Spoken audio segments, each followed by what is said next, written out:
Okay, I'm the first to admit it. It is not the sexiest of applications. It's not one that gets our very senses vibrating and leaves us breathless with anticipation at being able to use it. No, it's not live streaming video, it's not 3D video, it's not virtual reality, but it is the most valuable digital asset that an online business can possess. It's your mail list. Steve Dotto here. How the heck are you doing this fine day?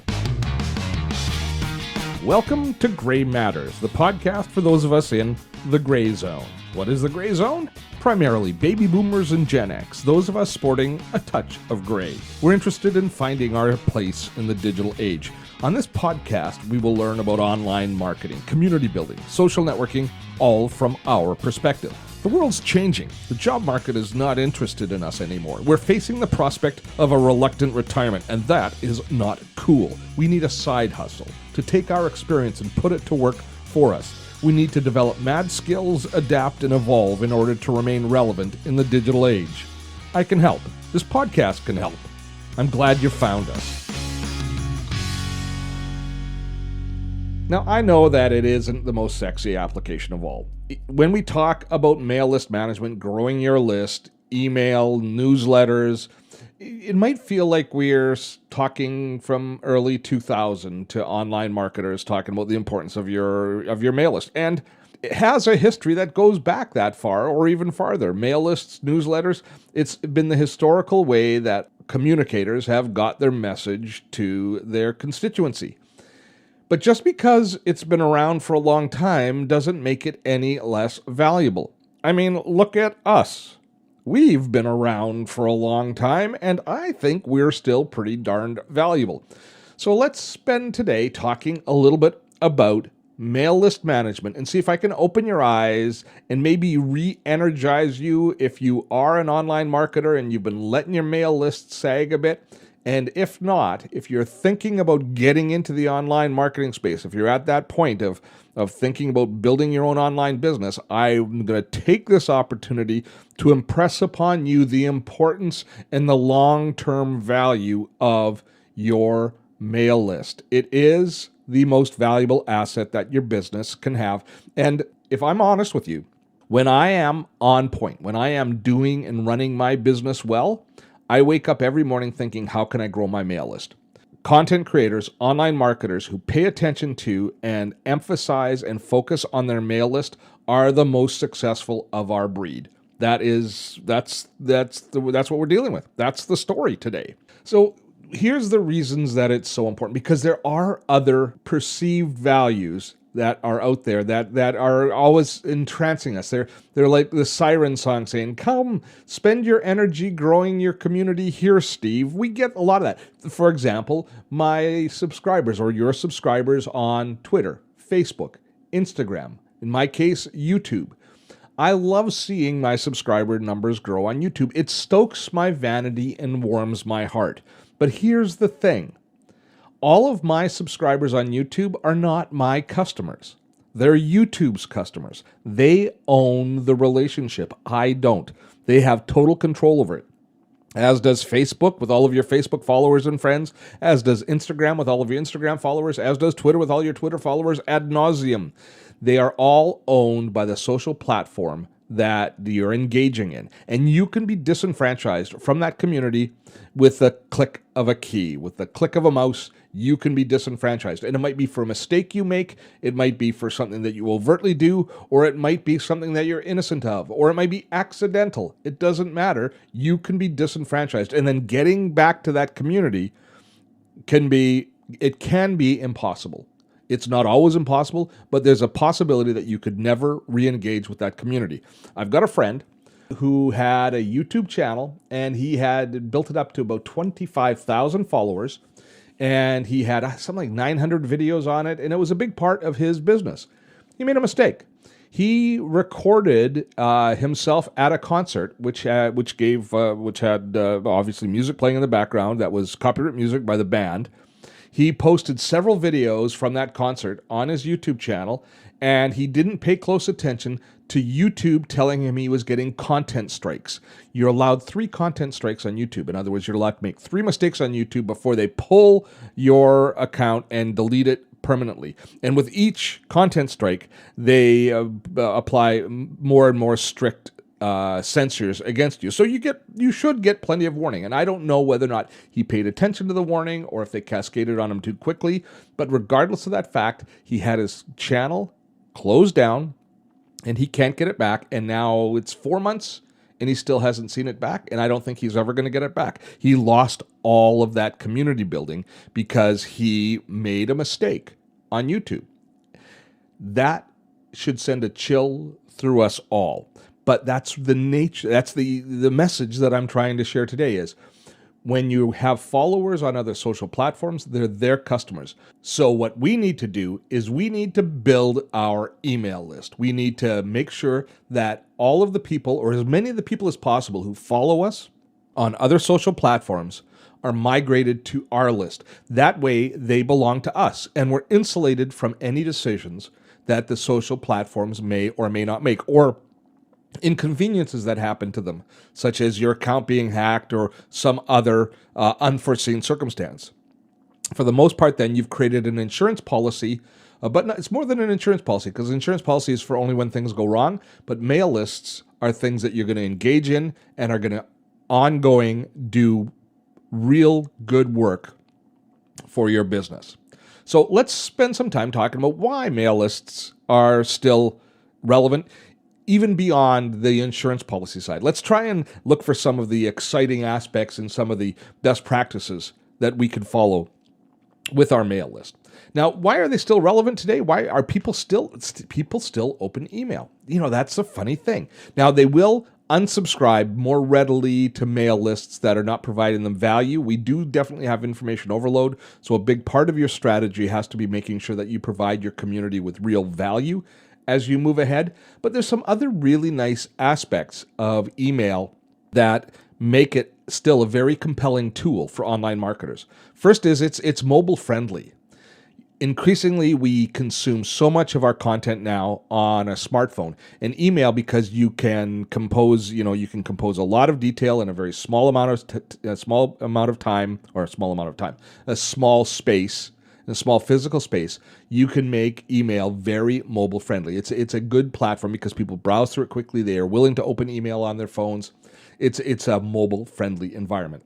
Second thing is, which really goes beyond any of the social platforms, is it's very easy in email for you to have a call to action, asking your subscriber to participate in some way with you by clicking on something, by registering for something, because you eliminate much of the noise that happens in a normal social platform. Think about this equation. Think about if you post an invitation to a webinar on Facebook. A person scrolling through their Facebook feed. Now, if they happen to see your webinar invitation, it's embedded there between the skiing hamster and the political post and the announcement of somebody's marriage and the photo from the past and the Steve and Sharon have been friends for 30 years video that's playing. It's all stuck there in the feed, and there's all of this distraction around your webinar invite. So getting their attention on that particular post is problematic. When somebody's reading your email, however, they're only reading your email. The distractions, they're like in a little bubble of information that's just created by you. You get to create the environment that they're consuming your content in. And if you've created some compelling information that they're interested in, you've drawn them in, and then your offer, your invitation to your webinar or whatever it is you're inviting them to, is the only thing in on their horizon at that moment. It's the only thing in their consciousness or that they are paying attention to.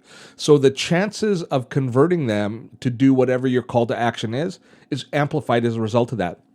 I think we lose track of that. I think we get lost in the big numbers of the number of people that we can potentially reach on the social platforms, and we don't realize what a percentage of their people's attention we actually have in these feed-based platforms. I hope that makes sense to you. It really resonates with me. The fact that there's no distractions other than regular life, I guess. But there's a limited number of distractions when your community member is inside of your email. You've created a sort of an information cocoon around them. And another thing that's really compelling with email is it's very affordable. And this is becoming increasingly noticeable as we recognize from people like Facebook and Instagram that in order to reach our community on those platforms, we have to pay. It's pay to play on those platforms. So reaching people in those distracted environments is increasingly expensive. Whereas email, because of the competition, has remained pretty good value for what you get. For typically between $97 a month and $400 a month, you're going to be able to gain access to your community and manage your entire community using a good quality email list management tool. So I consider that to be a pretty affordable solution as we move ahead. Let's now spend a few seconds and talk about some of the best practices, some of the things that I think are really important for you to think about as you're managing your email list. The first is you want to always be list building. You always want to be thinking about information that you can share that draws somebody to your community, that invites them to join, that creates an inviting environment for them to join your mail list so that you can continue to grow. Because you're always going to have a certain amount of attrition. Every single email I send, I have 10, 12, 20 people that unsubscribe from my mail list. Now, you might think that's a bad thing, and it does hurt the ego a little bit, and it's actually a good thing to have people unsubscribing from each email because it means that you're focusing the group more and more on your core values. But the bottom line is there is attrition. You're always going to be losing people in your email list, so that means you always have to be adding, even just to remain the status quo. But of course, we're always looking at growing our business, so growing your list is always going to be number one. And it is something that you can discipline yourself to constantly be thinking about. So how do you list build? What are the ways to list build? By creating opportunities to add value and create engagement with your community. So if I post a video on a topic, stop and plan out that video in advance with list building in mind. What I'll do is I'll think, what bonus or what additional piece of content can I share with my community that will cause them to want to download this additional piece of information? So it can be a guide, it can be a quick start guide, it can be a comparison review of a variety of the different products in the space of the video that I'm creating. I mean, each of us is going to have our own unique set of opportunities based on the type of content we deliver. But if you build your base content with the thought that you are going to add value through some form of opt-in, through some way of somebody going to your website, opting in, saying, yes, I would like more information on this topic, and they trust you. You've engendered enough trust that they're willing to share their email address with you. That is a terrific way of building your list. Now, I don't know what the statistics are, and it would depend, I guess, on each individual, but a percentage of those are just going to give you a fake email address or a temporary email address that goes into a spam box in order so that they can download the document. There's a lot of games that consumers play to overcome their own information overload. So every single email address that you get on your list is not golden, and everyone is not crap. They're always all somewhere in between, but it's a numbers game. If you're constantly growing, if you're building your list by a measurable number each and every day, ultimately the growth is going to have some really positive, tangible effects on your business.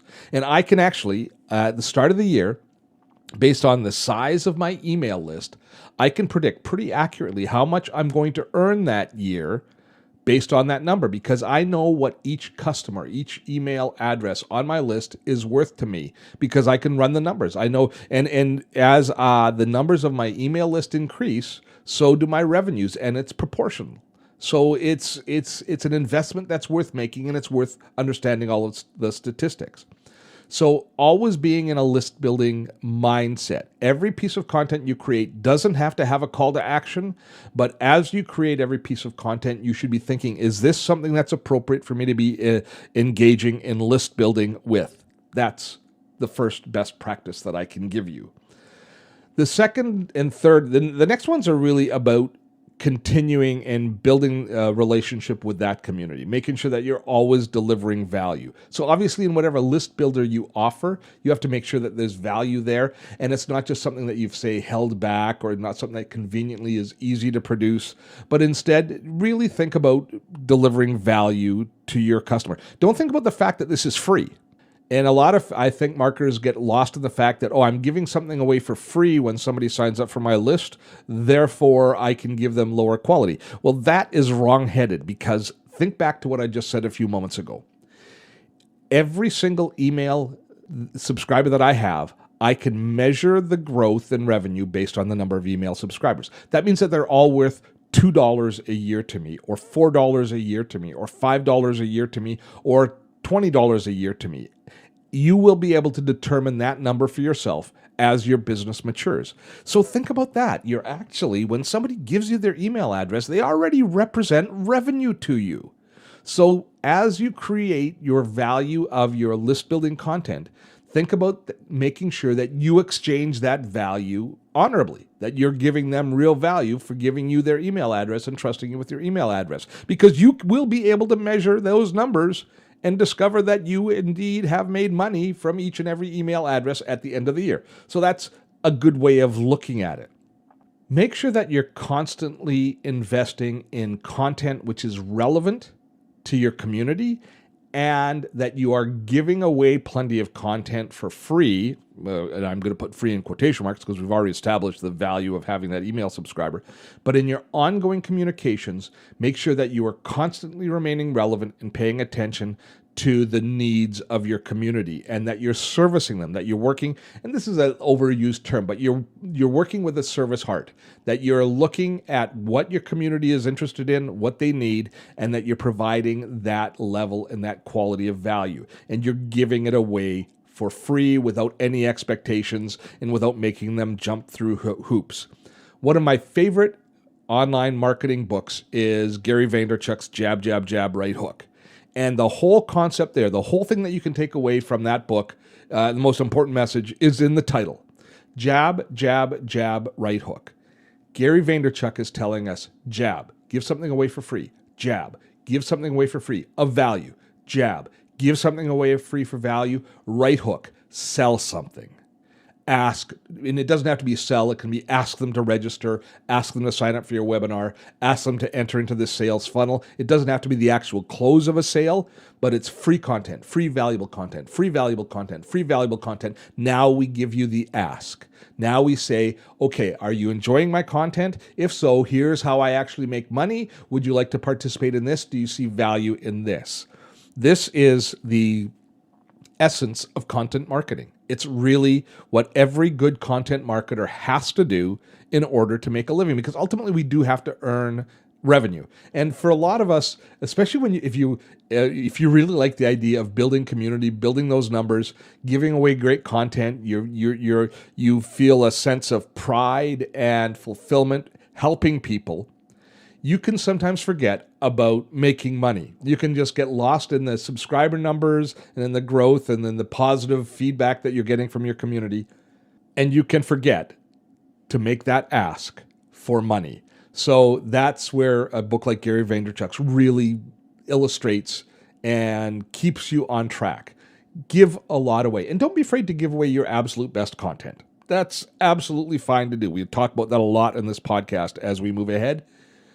But when you do an ask, do the ask with a clear mind that it's totally legitimate. You've given your community value, and now your community can support you. They can come back and they can purchase a product that has value for them. So that's a really important attitude for you to have as you move ahead. The next thing I need to encourage you to do is to pay attention to your statistics, your open rate, your click-through rate on your videos. And you have to pay attention to them from several aspects, not just the overall statistics, but you have to follow your trends and understand how your email is doing as far as versus your previous sent emails. And you've got to be constantly upping your game. In tweaking kind of one thing at a time as you go along, paying attention to the statistics, paying attention this month to more aggressive subjects. And this month, you might look at the content and the voice that you're delivering. The next month, you might take a look at the delivery time, what time it's being delivered each day, or the length of the email. All of those different factors are going to determine the effectiveness of your email. And your community is going to be unique, and you're the only one that's going to be able to understand it. So fortunately, every email package has, typically speaking, has very good statistics available to you. I'm going to share in the notes a link to a really good article from the folks at OptIn Monster. And it's an article on basically reading your statistics and what industry averages are, what average email engagement is. Because one thing that I get asked a lot is, what's a good open rate for email, Steve? And that's actually very industry specific. Different industries have different open rates.